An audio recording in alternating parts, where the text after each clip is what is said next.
So, Brooke Fraser, how are you? Good. Good? How are you? I'm fantastic. It's an honour to meet you, fellow Kiwi. Yeah, it's very good. I needed to see a smiling home face today. Oh, you got one. Yeah. Have you been in London long? I've been here for 3 nights precisely, and we depart tomorrow. So, quite a quick trip. Yes, but we will be back again in 2 weeks for a show. Because you've got the Union Chapel tonight, and you've got Cadogan Hall. I always forget how to say that, Cadogan or Cadogan. It's Cadogan, isn't it? Cadogan feels right to me. I don't know if It rolls off the tongue a little yeah. more. So we just caught a bit of your warm up. Yes. Yeah, it was sounding good. That's good. You're pretty psyched. I am psyched, yes. It's going to be very interesting. This is the first show that we've ever done in this format. We have had approximately 14 hours to create a show with 3 people, which is not very long. And so we will see how it goes. This is the experimental guinea pig night. So what's the usual format? Usual format is full band. Okay. And this album particularly is very much a full band album. So translating it into me and 2 other people in a short space of time has been a very exciting challenge. And I hope that tonight we somehow miraculously pull it off. Well, it sounded terrific so far. Thank you. You've chosen a pretty good venue as well. I mean, this is one of the nicest venues. There's a lot of venues in London, and this is one of the nicest ones. So yeah, I've heard amazing things about it, and it's lived up to it so far. It's pretty amazing, so I'm pretty excited. Yeah. So you're about to release your debut album in the UK. Yes. Flags. Can you tell us a bit about the album? Yes, the album, as you said, it's my debut album in the UK, but my 3rd album in life. And I think it's the right album for us to kind of step out on in the UK. I kind of feel like I have, I'm really in a place now where I have, found my voice, I suppose you would say, as an artist and musician, and I'm kind of at a place in life where I have perhaps gotten used to the touring life a little bit more, and I'm not sure. I feel that I don't know. I feel ready for whatever this means, and it could mean everything. It could mean nothing. But I'm very excited just to get my music out to a new audience, and particularly I think because we spend so much time in America, it's actually really refreshing to come to the UK where it feels a bit more like home, and just feels like there's a bit of a natural kind of click here. So it's a really it's really nice to be here. So you're considered, excuse the expression, but a newbie over here, musically. Absolutely. But you've been in the public eye over in, throughout the Pacific since, 2003?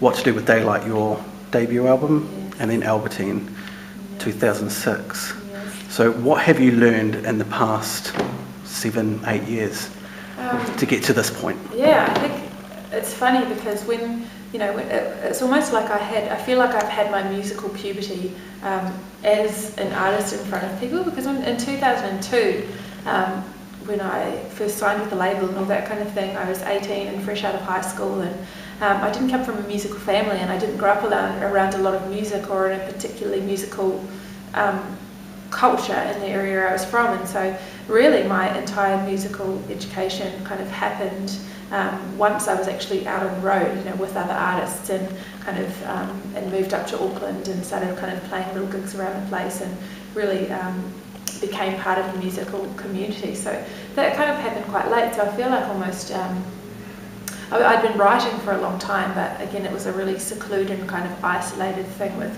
very little outside influences. And so I think, but yeah. So in the past 7-8 years, I feel like I have, I've had my musical, I suppose I've begun my musical education. I would say it's far from over, and I still have so much to learn. But I think I'm confident in who I am as an artist, and I think I know what I am and what I'm not, and feel comfortable with that. I kind of know my parameters, and I've kind of really enjoyed the past few years, particularly building an audience through really, really hard touring in Australia and America particularly. In New Zealand initially it was more kind of, radio driven. but in the other territories, it's certainly been kind of, just getting in a van and going and playing to people, and then going back and playing to a few more people, and then going back and playing to a few more people, and kind of growing an audience that way, which I think is the way to build a loyal fan base, because they're people who are connecting to you as an artist and coming on the journey with you, rather than just perhaps buying like a single track on the internet. They're kind of invested in the music, which is really cool. So do you feel comfortable that the time is right now for your first release over here in the UK? Yeah, I think so. I mean, to be honest, I think I'm pretty sober about it, and I think, I don't have any aspirations of world domination, or having 50 million number one singles. I just think, that I think that the music I make would appeal to people who don't know about it yet. So I suppose my mission is to come here to the UK and tour, and hopefully get radio play, but it's not essential. But tour and meet people, and kind of and I suppose introduce myself to whoever cares, whoever wants to listen. Yeah. So the latest album, Flags, it's got the first single, Something in the Water. Yeah. And that's been your most successful single to date, hasn't it? Yes, it has. How has it been over here? In the UK? Yeah. We just got our first radio ad a few weeks ago to BBC Two, to A-Players, which was amazing. But then what was not amazing was that the earthquake and tsunami happened in Japan, which was obviously an extraordinarily tragic world event, and so the BBC felt that it was inappropriate to have Something in the Water, a song with Something in the Water inside. So they made the decision to retire it for a while, which I completely understand, and obviously I want to be completely sensitive to that situation. So I think word is that it may be going back, but we'll see what happens. But it's very, very early days yet, and this is my first show of the UK tour tonight about to happen, so we'll see what unfolds. I don't know. So what's in store over the next year, if you're looking ahead? What have you got in store? Are you going to be doing a more extensive tour throughout the UK at all? Or? I hope so, yeah. The rest of the year is certainly full of touring, so I'll be away the rest of the year, but covering kind of America again, and New Zealand and Australia again, but hopefully, definitely, I think we have plans to come back. I don't know if I'm allowed to say when, but yes, hopefully that will be happening. Yes. Good to hear. Going back to the album Flags, which is the new one that's going to be released next month. Yeah. And we are still in March. April. I think so. Yep. Yeah, April, yeah. Yeah, that's when it's coming out, yeah. Sweet. Have you got a favourite on the album, like a favourite track? Oh, it's hard. Something in the Water is, I don't know, this might sound kind of cheesy to say because it's the single and yada yada yada, but I love playing it because it's a really different kind of song for me, and it's a song that's really brought, I think, so much life to my shows, and I really, really love. One of my favourite things every night is getting to that song and seeing people kind of get on their feet and start stamping their feet and kind of twirling each other around and kind of waving their hands and singing along. I really, really love that. That's been really enjoyable.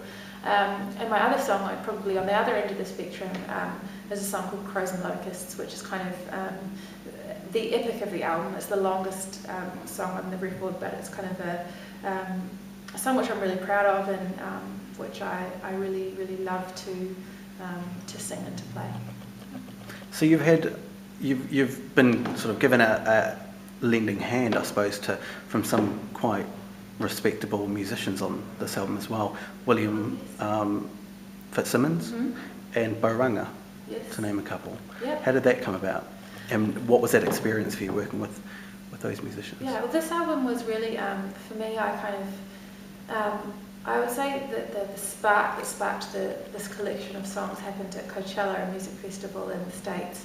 And I arrived at Coachella kind of pretty burnt out from my previous 3 years of touring my second album, and I was standing at a side stage at Coachella while the sun was going down, and Fleet Foxes, one of my favourite bands, took the stage and started to play, and I just had this moment where their music kind of filtered through the sound system, and it was so pure and so real and so powerful, and I felt kind of everyone around me, we all took a collective gasp and kind of leaned into this music, and it's just a moment where I remembered the power of music, and that I'm so privileged to be able to do this, for a job, and that's something that I can't take for granted. Yep. And so I knew that I wanted that was a life-giving moment for me in terms of music, and I wanted this album to reflect that. I wanted it to reflect community and music, the way that music brings people together and kind of can collectively impact people, and also the other great moments that I've had that have been life-giving in music in terms of collaborating with other people and jumping up on a stage to sing a harmony to one of my friends at one of my friends' shows or something. And so it was important to me that it was a community effort. So I tried to achieve that in a number of ways. Both in the actual way we recorded it, so we didn't get one player at a time kind of layering on a track. Everyone sat in a room in a circle, and we had the amps in other rooms and isolated everyone's sound, but we sat in a circle and we played together. And so it's a live recording in that sense, and kind of everyone's kind of feeding off of each other and playing that way. And like you mentioned, getting friends on board. So I wrote a song with Matt Hales from Aqualung, and that's the first duet that I've ever done in an album. William Fitzsimmon, who's a dear friend of mine, and we talked together a few years ago. I got him in to do BVs, and we sang a duet that's a bonus track on the iTunes edition. And who else? John Foreman from Switchfoot, Carrie Brothers, Laura Jansen, and all of the band sang as well. So just a bunch of different people on there kind of contributing their voice or banging things or something like that. But when I listen to the album, I hear my friends, and that really pleases me. It's pretty moving. So when you tour, what sort of a show can we expect? For example, tonight, what sort of a show? Do you have any surprises that you throw into the set? Any covers or anything like that, or we're keeping it a bit of a secret? Well, this won't air before tonight, so I can probably give it away a little bit. Yeah, that's correct. Well, this tour is a trio tour, as I said before, which is really different for me. I haven't done that I did that with the last album, but at the initial stage, so maybe 5 years ago, a really, really long time ago.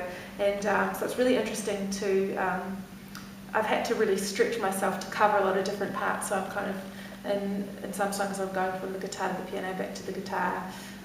I'm experimenting with technology, which I am terrible. Like, I'm such a lo-fi person, I do not understand technology at all. And so I'm kind of playing with some loop stations and doing some vocal layering and stuff. And yeah, so really kind of stretching myself, and there's a little bit of a sneaky cover in there as well, which hopefully people will enjoy. Brilliant. And in regards to recording an album, you are pretty much a Wonder Woman of music, aren't you? I mean, you get right into the creation of an album. You write all your own songs. You act as producer on the record. Is that a vital role? I mean, do you like to have that control? Is that something that's important to you when? Well, Flames was the first album that I produced, and it kind of happened by default, because I think, as an artist, when you want to engage the services of a producer, you do it because you love the way that they're touching an album, you love the way that they approach things sonically or whatever. And for this collection of songs, there was just there was no one I could think of that I wanted their colouring on it. I just wanted the songs to be presented really simply, and I didn't want it to be a perfect album with no kinks. It's not a perfect album, by any stretch of the imagination.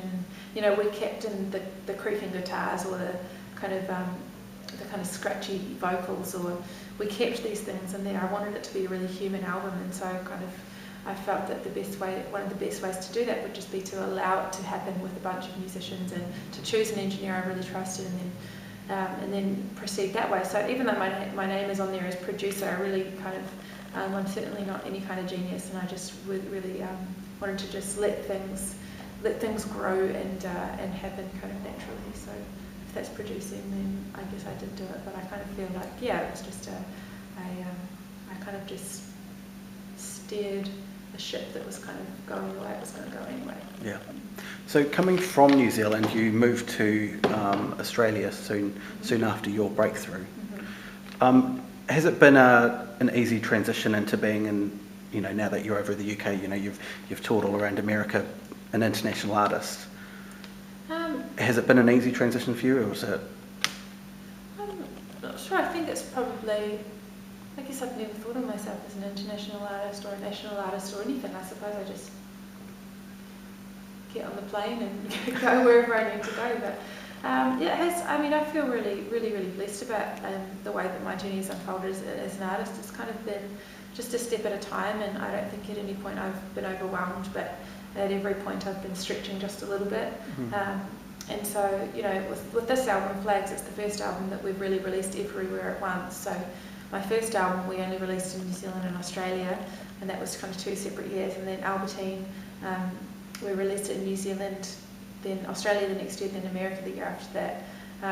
That was a stretching time, I think, because it was pretty full on touring, one album for 3 years, and then getting off the road and going, okay, having people go, okay, so next album now. I'm like, I just need a bit of a holiday, to be honest.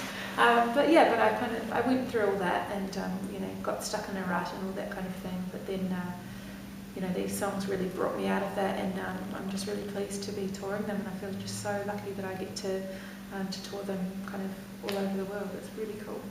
So what's next for Brooke Fraser? What is next?